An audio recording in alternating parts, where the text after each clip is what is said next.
Okay.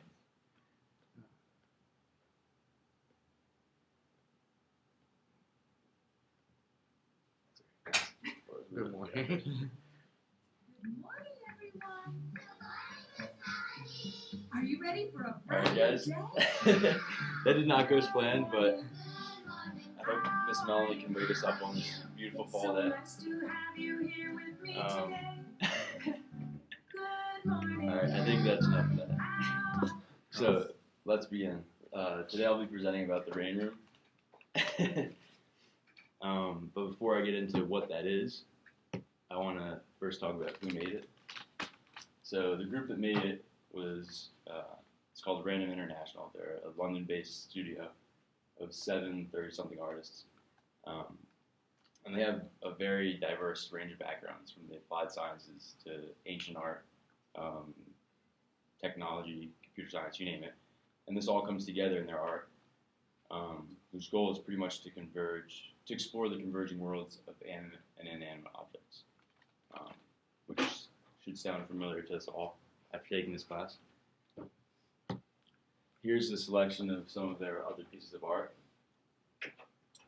So you can kind of see the merge of technology and creative prowess. Anybody have any favorites? The mirror. Mirror. Yeah, I like mirrors, and this radius one is pretty cool to me.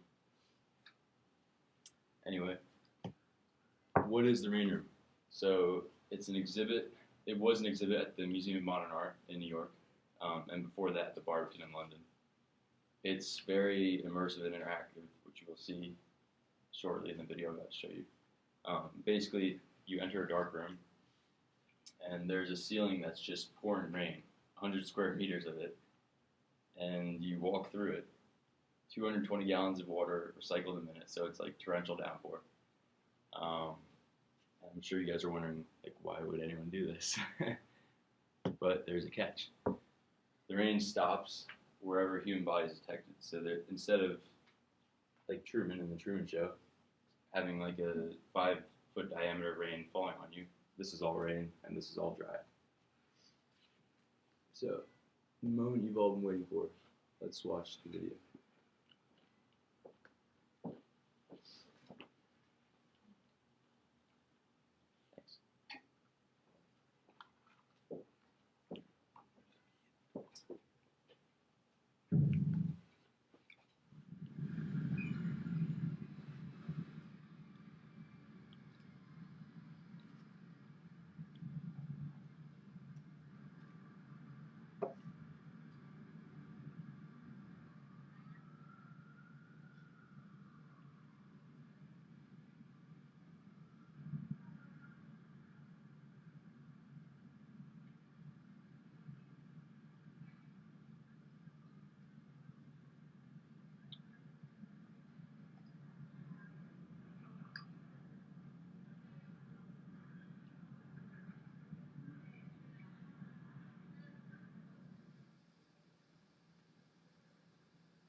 So I think you guys get a pretty good sense of what it's like in there. What do you guys think? It's pretty cool, right? Can anyone tell me what 3 senses you think I was mentioning in the previous slide, in the opening slide?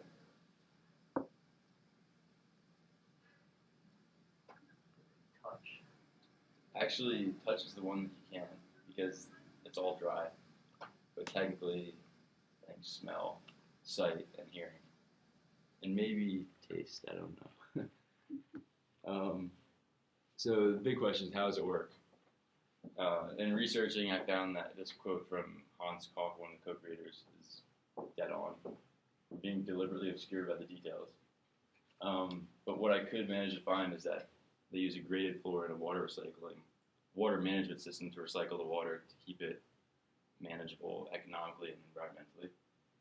Steel beams in the ceiling serve as clouds from which the pressure regulators and solenoid valves induce the rain, I'm guessing. But the real secret is the 3D tracking cameras and the integrated computer software that updates in real time to allow, as you saw in the video, multiple people to stay dry, just walking through the rain, which is really something. How is it received? These are pictures of the last week of showing in the Museum of Modern Art in New York. 8-hour wait times were like average for that last week, and even up to 13 hours for some people. The regular cover fee was $25, but people would actually pay for $85 annual memberships to the museum just to skip the lines. So publicly it was received very well. Obviously spoke to a lot of people. Critically, less so. Had mixed reviews, although that's usually the case. What's the significance? Stuart Wood, one of the other co-creators, calls it a social experiment. He liked watching how people would either cautiously wait outside of the rain or just jump right in, because he liked exploring how the trust that people would have for his kind of art, which is interesting. And I think also metaphorical.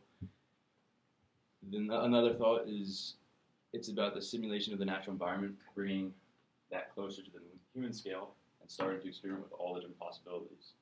That's from Hans Koch, who we already heard about from before. And one last thought from the MoMA. The work invites visitors to explore roles that science, technology, and human ingenuity can play in stabilizing our environment. So as you can see, there are many different views on why this piece of art is important.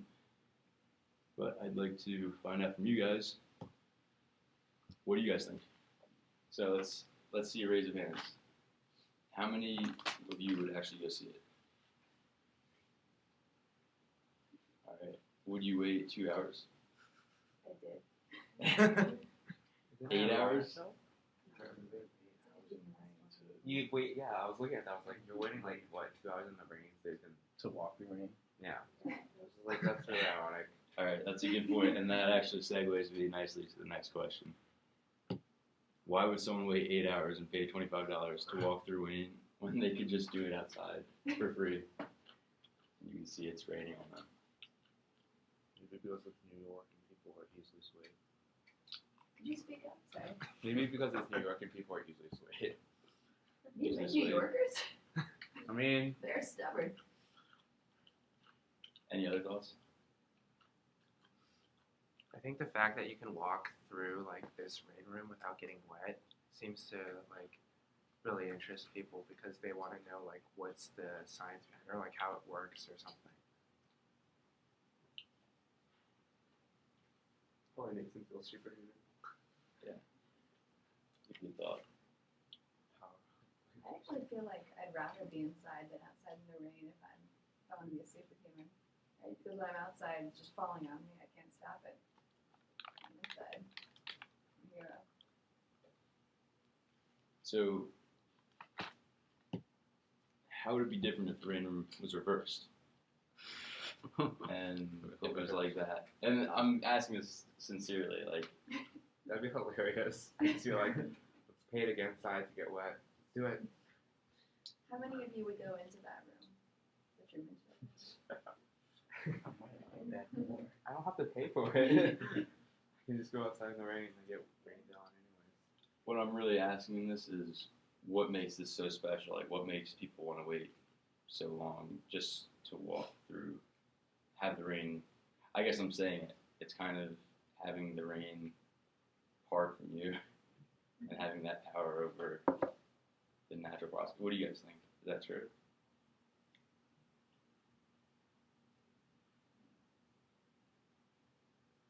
Do you see the art as more of a working with nature and more of like a hopeful message, or is it more like trying to take away like the cruelty of that kind of nature?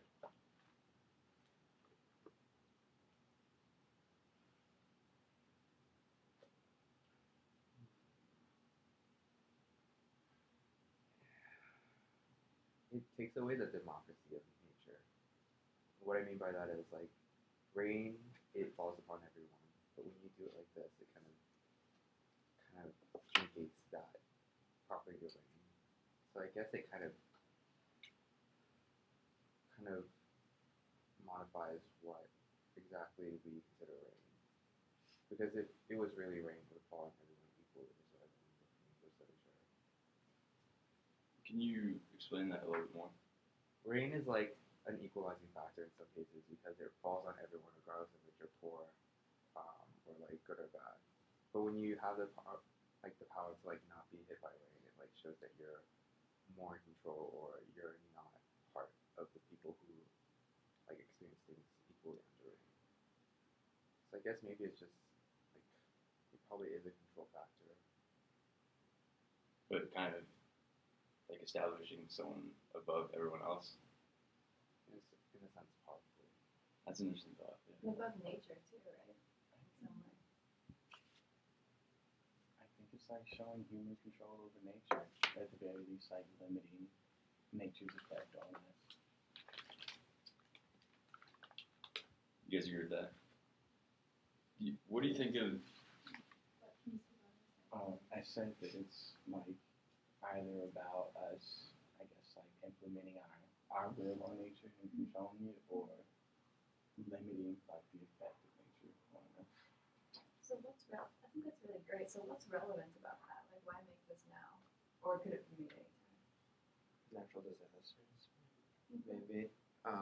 So I was just thinking about like the typhoon thing that was in the news recently. So if they can figure out ways to maybe kind of reduce the effects of these natural disturbances, especially because it seems like there's been higher frequency recently, maybe that's something that is good for humanity. And there's something about like nature is saying, which really, it's about this incredible control we exercise over nature, which speaks as climate change, among other things. Right?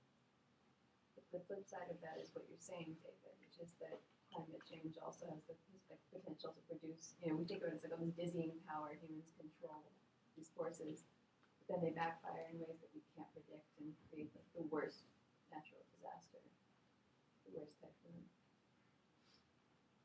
So I'm getting the sense that people are feeling like it's definitely on the side of controlling nature.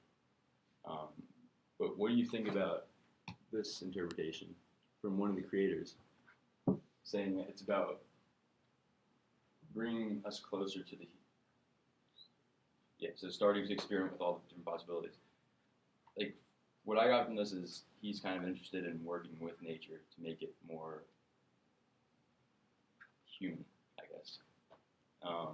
And so in that sense, it's less of like a rejection of it and more like just trying to make it work with us.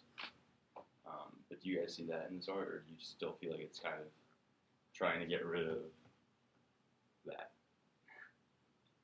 It kind of reminds me of like what they did in the 2008 Beijing Olympics, where they shot like those things into the clouds outside of the city of Beijing so that they wouldn't have any rain basically during the Olympics, or it would clear out all the pollution and stuff there. So maybe it is like working with nature on a human scale in that way. And I think that one of the really important things about art is that you can talk about two different effects it has. Like in the Beijing Olympics, there's one effect that you do something, that's what you're trying to accomplish. But the rain room is like a simulated and controlled environment, and then you go back into the real world, right? So I think we're all talking about how it would feel to be inside it. But then there's the question of what are you supposed to bring out into the world with you? Like, what do you guys think you're supposed to bring out, or what would you bring out into you? It's a hypothetical, I guess, but what would it make you think of that?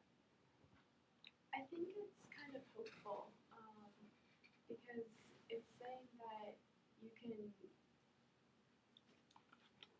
we have the possibility to work with nature, I guess, and it kind of reminds me of bioengineering and stuff, and a lot of those efforts are kind of still need to be polished, but I think this piece of art shows that they're possible and that we could possibly rectify what we've done. Yeah, I think that's a hopeful message. I'm glad you guys see that a little bit. How about this? How do you guys? I think Rebecca was hitting on this earlier. Does this speak to you, like, personally, on a personal level, like, kind of this control of nature, like you see it in your own lives, or do you feel like far removed from it?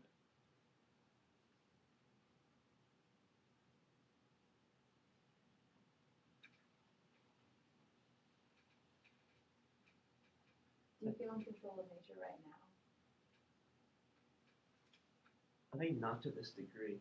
Like, this is pretty cool because this is something that is probably never going to happen to you. I mean, it'd be kind of strange if it did.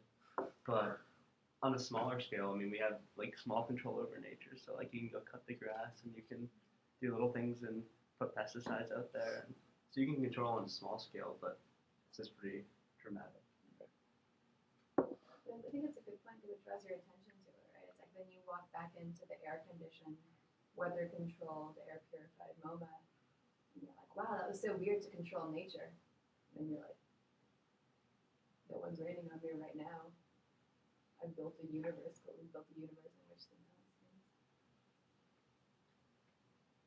I think that that's the computer telling us Yeah. what it is. Thank you guys.